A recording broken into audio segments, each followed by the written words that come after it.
Hey, just a heads up, I'm gonna be a little late tonight. Got a thing. That's what she said. A thing. What she didn't know was that I was parked 30 feet away, in the rain, watching her run across the parking lot in heels she hadn't worn in months, holding a tiny clutch she told me she'd given to Goodwill last spring. She didn't see me. She was too busy smiling at the man waiting under the red awning. He hugged her like he'd done it before, like he had permission. She touched his chest, laughed into his neck, and I just sat there, like an absolute idiot. I didn't scream. I didn't cry. I didn't even take a photo. I just stared through the windshield, watching droplets chase each other down the glass, while my wife of 6 years leaned in and kissed a man I'd never seen before. That was last Thursday. Today, Tuesday, she told me she had a date. Like it was a Pilates class. Like it was nothing. Like we weren't married. Like I didn't know. I wish I could say I confronted her with righteous fury, that I finally stood up for myself like all those people in Reddit comments say you're supposed to. But the truth? I just blinked and said, with him. She paused, just for a second, and then nodded. Bold. Cold. Yes. I need this. I need to feel alive again. Alive. Like I'm a graveyard she's been trapped in. I wanted to ask her if dead men feel this much pain. Instead, I stood up, walked to the drawer, pulled out the spare keys, and dropped them in her gym bag. He can pick you up then, I said. You won't need me anymore. That broke her rhythm. She reached for me, like I was supposed to melt into her hands again, like all the years of loving her had turned me into something soft. But I was done being soft. I didn't slam the door. I didn't shout. I just left, this time without watching from the car. I didn't go far after I left that night. I drove to the old parking lot behind my high school, where we used to hang out back when life felt like something you could plan. I sat there for maybe 2 hours, staring at the empty football field through fogged-up windows. The whole time I kept thinking, she didn't even try to lie. She didn't hide it. She wanted me to know. That's what hit the hardest. Not just the date, not just the guy, but the fact that she didn't care whether it destroyed me. I came back home around midnight. Quiet. Careful. The lights were off. Her side of the bed was empty. Not that I expected her to be there. I knew exactly where she was. Probably still in that rooftop bar downtown. The one she always said was too pretentious when I suggested it for our anniversary. I don't know what I was hoping to find when I walked into the bedroom. Maybe some proof that it was all a misunderstanding. Maybe something that would justify staying. What I found was her diary. I didn't even know she still kept one. It was wedged between the headboard and her side of the mattress. A thin, beaten-up red notebook, frayed at the edges. I sat on the floor and flipped it open like I was holding a grenade with a loose pin. The first few pages were harmless. Dumb stuff. Grocery lists. Yoga schedules. Little to-do notes. But then I saw a sentence that felt like a gut punch. Sometimes I think Grover loves me more than I deserve. And sometimes, I wish he didn't. That was from 5 months ago. I kept flipping. More pages. More poison. Vic makes me feel like I matter. Grover makes me feel like I owe him. I think I only married him because he was safe. But I don't want safe anymore. Tonight I kissed Vic in the parking garage. No guilt. Just freedom. I stopped breathing. That was the night she told me she was working late and came home smelling like peppermint and someone else's cologne. I had made her tea. I had rubbed her feet. And she had written about freedom. My hands were shaking so bad the book nearly slipped from my grip. I didn't scream. I didn't cry. I didn't rip the pages out like some wounded character in a drama. I just stood up, opened the diary to the worst thing I could find, the part where she wrote, "I think he'd let me cheat on him forever if I just smiled enough." And I placed that page face up on her pillow. Then I left again. This time, I didn't take my phone. I didn't check messages. I didn't even lock the door behind me. Let her come home and read what she wrote. Let her stare into the mirror and try to smile at that version of herself. Let's see how much freedom she feels now. I didn't watch her come home. That was the hardest part. Every molecule in my body was screaming to go back, to park across the street like before, to see her reaction when she found that page staring up from her pillow. But I didn't. I made myself stay away. I walked for hours, aimlessly, until my legs ached and my shoes were soaked from stepping into every puddle I didn't bother avoiding. At 2:47 a.m., I finally went back. Not because I wanted to talk, but because I wanted to see what was gone. The house was dark, too quiet. I walked in through the back, didn't even bother turning on the light. I could smell the tension before I saw it. The air was thick, like the whole house had been holding its breath. The page was gone from the pillow, but the diary was back where I found it, wedged behind the headboard, almost like she thought I wouldn't notice she put it back, like she was trying to rewind reality.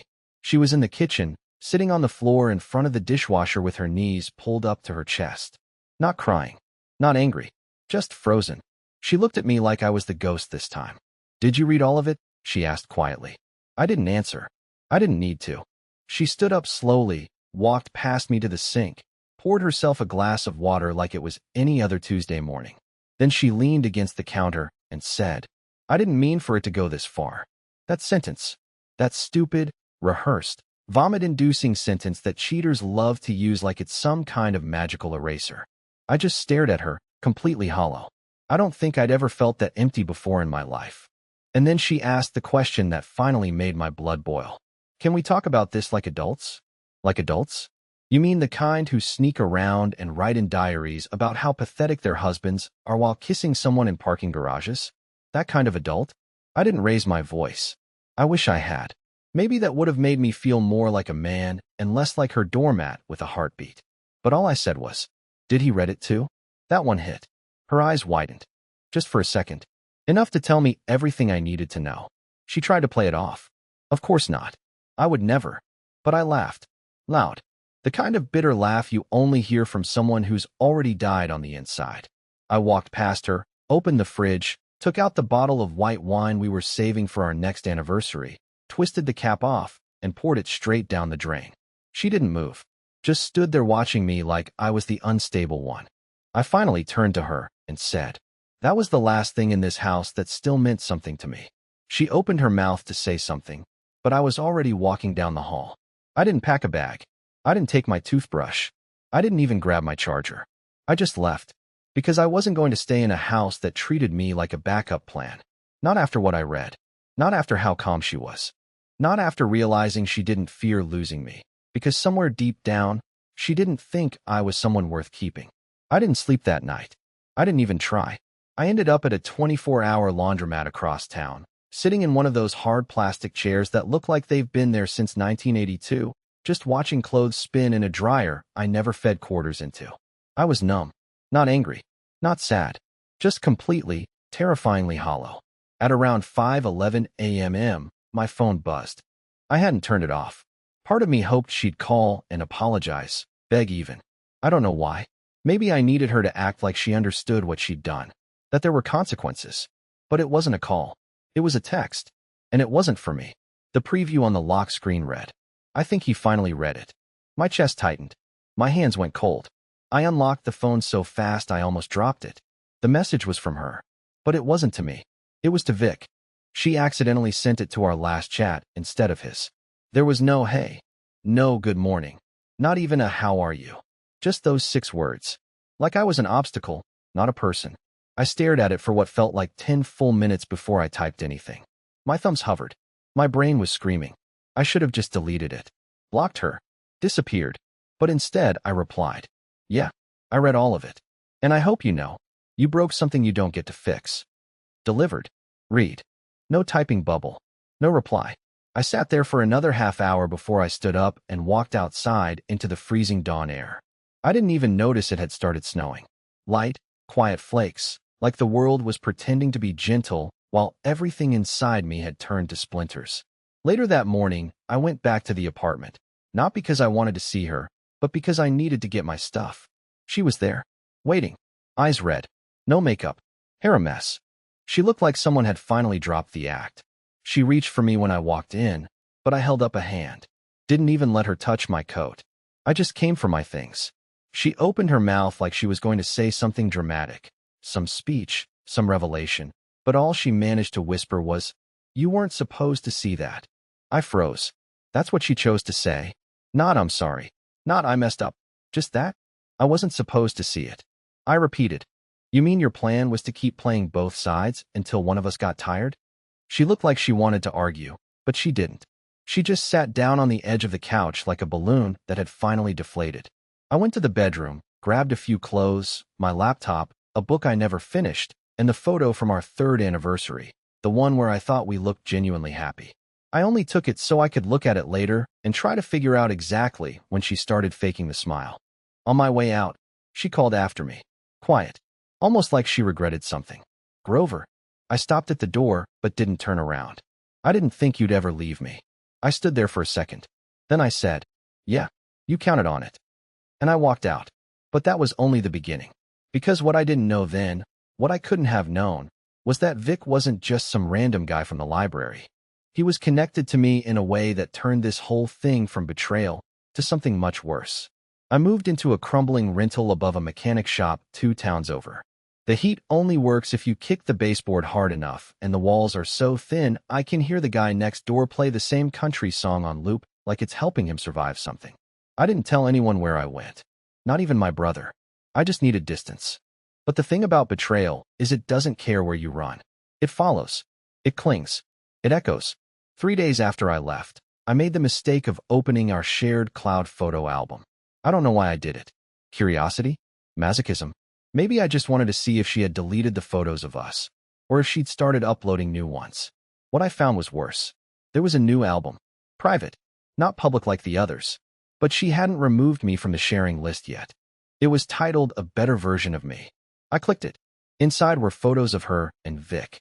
At first, they looked like the usual romantic snapshots. A rooftop patio.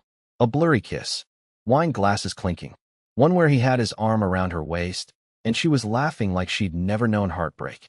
But then I saw one that made my stomach drop. They were in a restaurant booth. Low lighting. Candles. He was holding her hand across the table. And in the background, just barely visible in the mirror behind them, was a face. My face. I zoomed in slowly, like I didn't want to know what I was about to confirm. But there it was. Same shirt. Same glasses. Same awkward posture. That photo was taken the night she said she had food poisoning and stayed home. I remember that night now. I'd gone out alone to get some fresh air and ended up at that exact restaurant. I was sitting near the bar, too tired to even finish my burger, watching couples drift in and out like movie scenes I didn't belong in. She must have seen me. They both did. And they took that picture anyway. Like I was just part of the furniture. Like I didn't matter. I stared at the photo for a long time. Then I did something I never thought I'd do. I opened Vic's profile. I knew his full name now, thanks to one of her diary entries. I searched. And when I found him, my hands actually went numb. Mutual friends. 2. One of them, my boss. Not just any boss, the boss. Alan Melgrave, the owner of the private school I've taught at for nearly 10 years. The guy who shook my hand every Christmas and told me I was the kind of man who makes this place special. And suddenly everything clicked. Vic wasn't some stranger. He was Alan's nephew. A few months back, Alan had told me someone in his family was relocating to the area and looking for work.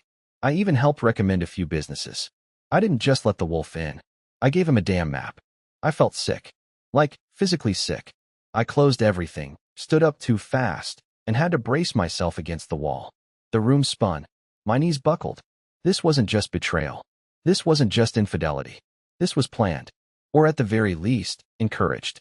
Because who brings their married boyfriend to the same restaurant where her husband is eating alone unless they want him to see? Unless they want to hurt him? I suddenly remembered the first time I saw her wearing that perfume again. The same scent from the night we got engaged. She wore it on a Tuesday. For no reason. I complimented her. She didn't even thank me. She just smiled at her phone. It was never random. None of this was random. And now? Now I was going to find out just how far down this rabbit hole went. I returned to the apartment once more, not to talk, not to argue, but to collect the rest of my things. I told her I'd be there in the morning, that I didn't want drama, that it was just about logistics now. She agreed, too easily. No pushback, no pleading. I almost hoped she'd scream or cry or try to guilt me into staying, just to prove that something about this meant something to her. But she didn't. When I arrived, she wasn't even there. The key still worked. The place was spotless. Too spotless. Like she wanted to scrub every trace of me out before I could carry the last box away. I walked straight to the office where we kept the old desktop computer. My computer, really. She rarely used it unless she needed to print something or check flight info. But something was bugging me. I knew I wouldn't get peace until I knew everything. And if she had left me any trail, I was going to follow it. The desktop was still logged in. Chrome was open. I clicked the history. It was all there. And it was a mess. Weeks of searches. one after another. And not just simple ones like affair advice or how to tell your husband you're unhappy. No, these were darker.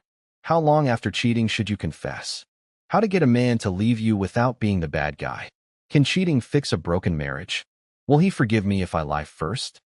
Signs your husband already knows. I stared at the screen like it was bleeding. Some of these were from months ago, before I even suspected anything, before she ever said Vic's name, while I was still planning our weekend trips, while I was ordering her favorite dessert because she'd had a rough day. I kept scrolling. Then I found something worse. How to record a fight without him knowing. Is emotional abuse always loud? How to prove instability during divorce. I nearly knocked the monitor off the desk. My hands started trembling. That old familiar twitch I hadn't felt since my dad's funeral when I couldn't figure out how to write the eulogy. She wasn't just having an affair. She was laying groundwork, planning a story, framing me. Every quiet night I spent trying not to argue, she was storing that up. Every time I backed off, walked away from a disagreement, swallowed my frustration, she probably took that as weakness she could use later. My silence became her alibi. My exhaustion became her angle. And I think part of her wanted me to snap, so she could say, "See, I told you he was unstable." I stood up from the desk and just paced the room, trying to catch my breath, trying not to scream. That's when I noticed her phone sitting on the bookshelf. I shouldn't have touched it. I know, but I had already crossed so many lines. What was one more? I tapped it. Locked. But the screen was lit up, and a text preview was right there. From Vic. So did he finally freak out? Or is he still playing the sad puppy routine? My vision tunneled. I gripped the edge of the shelf to keep from punching a hole in the drywall. My ears were ringing. And still, I didn't throw the phone. I didn't call him. I didn't send some revenge text or post screenshots online. Instead, I picked up my box of things, walked out, and left the phone right where it was. Because I knew something now. Something dangerous. Something they hadn't counted on. I wasn't broken. I was awake. And for the first time since this started, I wasn't playing defense anymore. After I walked out of that apartment for what I promised myself would be the last time, I sat in my car for almost an hour, engine off, in dead silence. The box of my things was on the passenger seat, shaking slightly from how hard my hands were trembling. Not from sadness anymore. From calculation. I wasn't going to scream at her. I wasn't going to trash her online. That's what they expected. That's what they were waiting for. Vic's smug little text proved it. They thought I was the harmless, sad husband, too pathetic to act, too fragile to retaliate. That made what I did next even better. You see, Talia had recently started posting on a popular lifestyle blog. Nothing huge, but she was building a small audience, writing little essays about healing, self-discovery, and choosing joy. I hadn't read any of them until that night. But now I did. All of them. And what did I find? The latest post was titled, "How I Chose Myself, Ending a Loveless Marriage with Grace." Loveless? Grace? She wrote about me like I was a passive bystander in her hero story. According to her, she tried everything to fix the marriage, and when that didn't work, she had no choice but to walk away from the emotional distance. I nearly laughed myself into a migraine. But the comment section, oh, that was where the opportunity lived. Talia had built a small following of people who genuinely believed she was some kind of empowerment guru. People praising her bravery. People asking for advice on conscious uncoupling. One woman even wrote, "You give me hope that I can leave my husband and find someone who sees me." So I left a comment. Just one. Under a fake name. Calm, measured, respectful. I said, "This was beautiful. But does Vic know you were still sleeping with your husband 3 weeks into the healing process? Just curious, because I read that part in your diary." It was buried deep in the thread. No rage, no accusations, just a gentle tap of a grenade pin. Within an hour, her fans were asking questions. Within a day, the blog post was deleted. But not before someone screenshotted it and reposted it to a cheating support subreddit. I didn't even do that part. It happened organically. Her lies unraveled on their own. That was just phase 1. Phase 2. Remember Alan, my boss, the one who happened to be Vic's uncle? Well, I requested a meeting with HR the next morning. I brought copies of screenshots, the photo from the restaurant, the text she accidentally sent me, and her search history. Yeah, I printed that. I didn't demand Vic be fired. I just asked one question. Is this the kind of family conduct we promote at a school that teaches ethics and integrity? The look on the HR director's face told me everything. Vic was asked to step away 2 days later. Talia called me that night from an unknown number. I didn't pick up. She left a voicemail, trying to sound composed. She said, "If you wanted to hurt me, congratulations. You succeeded." But I didn't want to hurt her. I wanted her to see what happens when you build your story on a foundation of lies and assume the other person will never speak. And here's the wildest part.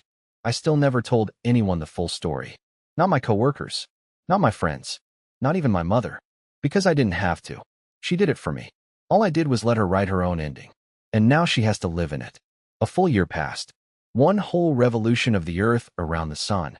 Seasons changed, birthdays came and went, and I somehow learned to exist without her voice in the next room. It wasn't easy. There were nights I still woke up reaching for a side of the bed that stayed cold.